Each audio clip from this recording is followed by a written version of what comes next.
What's up, guys? It's ReapsUS here, and today I want to talk about what they are calling here on Forbes the massive hack that exposes Bitcoin's greatest weakness.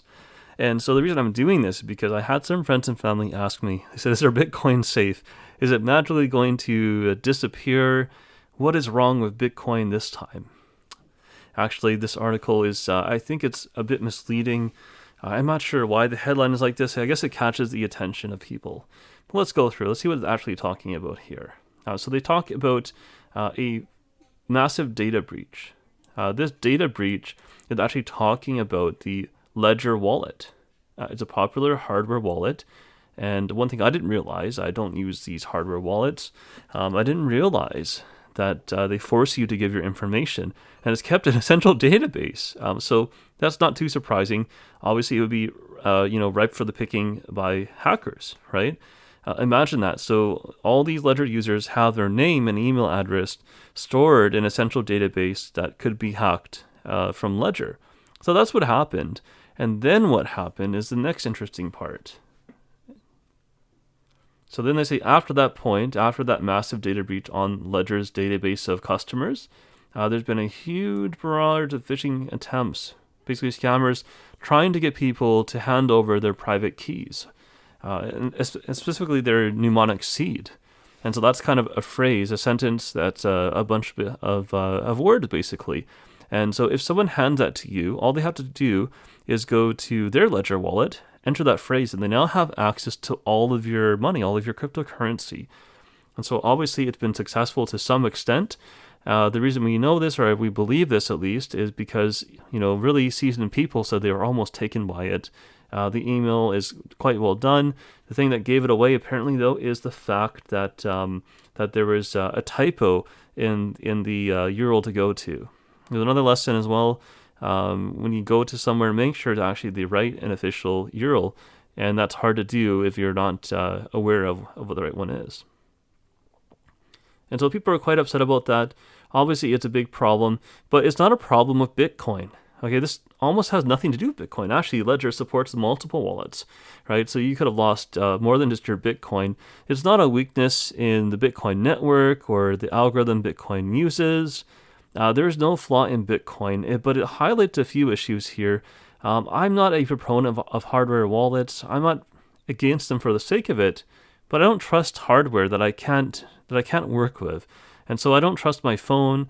It's something that I don't build myself, right? Your computer, you can build it yourself. You can know what's going on with it. And so you always wonder what kind of backdoor it could be in something. So with open source software, things that are open source, you can see the code. It's much less likely that there's something nefarious going on that you couldn't figure out.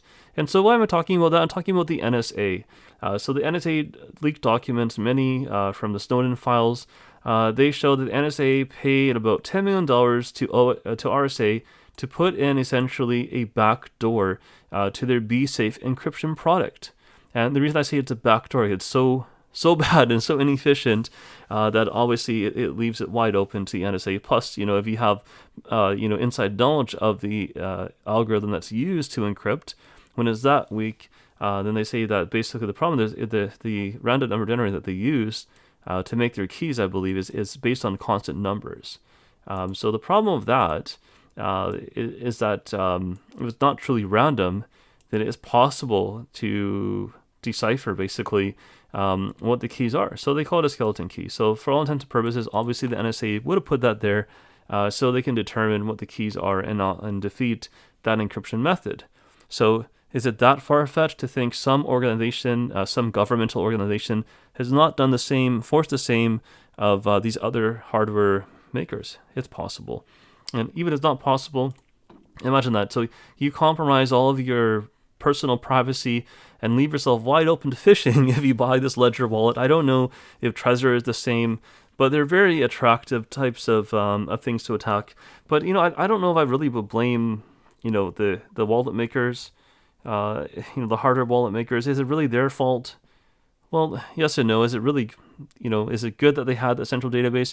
You have to understand no matter what you're doing, no matter what exchange you're on, what product you use to store your cryptocurrency, there's always going to be someone who comes along and tries to trick you out of it. It's no different than scams. You're walking down the street, someone convinces you to buy something fake, someone tries to convince you to invest in some kind of scam.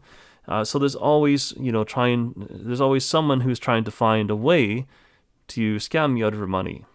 So I think that's the gist of it. That's why I do recommend using my cryptocurrency OS. It's open source. I think it's quite secure. And of course, no one knows that you have it, right? There's no central database of your name. And just, follow this rule though, no matter what. Never give out your private keys for any reason to anyone. It's the same as, giving someone wide open access to your bank account. So there's no good reason to do that, even if you believe it's coming from a legitimate source. Just never do that. Never give your seed to anybody, or any website under any circumstance. There's no way or reason that should ever need to be done. So stay safe out there, guys. It comes down to phishing and cybersecurity.